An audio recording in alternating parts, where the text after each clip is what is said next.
হামজা সমিতির আশা কি রাকিব ভাই, মানুষ সাধারণ মানুষ ভাবে যে আপনারা কি থ্রেট মনে করেন কেন বিদেশিরা আসছে আপনাদের? আসলে এটা আমি থ্রেট মনে করি না, আসলে এটা দেশের জন্য অনেক ভালো। কারণ আপনি দেখেন হামজা এবং সমিত আসাতে কিন্তু ফুটবলে একটা ক্রেজ তৈরি হয়েছে বাংলাদেশে।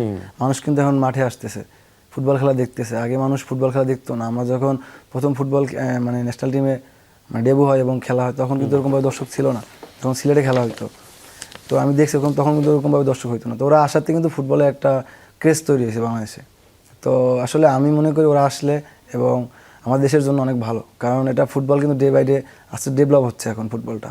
আর হামজার মতো প্লেয়ার, সমিতের মতো প্লেয়ার এর সাথে খেলতে পারাটা আসলে আমাদের জন্য অনেক ভাগ্যের ব্যাপার। তো ওদের জি থ্রেট ডেফিনেটলি না, কারণ আপনার ফাইট এবং কম্পিটিশন যত থাকবে আমার কাছে মনে হয় যে দেশের স্পোর্টস, দেশের ফুটবল সবসময় আগাবে।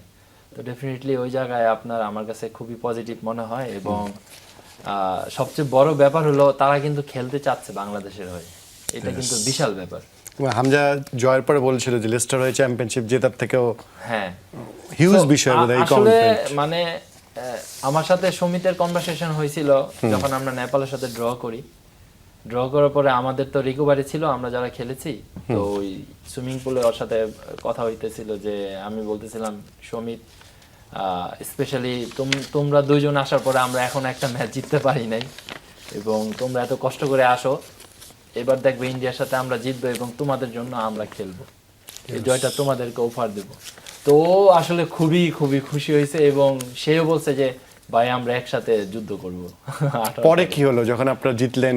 রাতে তখন কথা তো মানে হচ্ছিল আসলে খুবই খুশি, আমরা সবাই খুবই খুশি, মানে অনেক খুশি হয়েছি। আফটার 22 ইয়ার্স আমরা ইন্ডিয়ার সাথে জিতছি, মানে সবাই।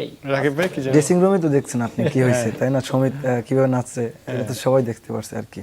সে খুব খুশি ছিল, মানে ইন্ডিয়া আমরা জিতছে এই জন্য। হামজা যাওয়ার সময় কিছু বলে গেল এরকম কিছু? না, আসলে এরকম ভাবে আমাদের কথা হয় না। এমনিতে যতক্ষণ ছিল আমাদের ড্রেসিং রুমে, সে আমাদেরকে অনেক মানে দেশে ভাবা দিছে যে আমরা ভালো ফুটবল খেলতে পারছি।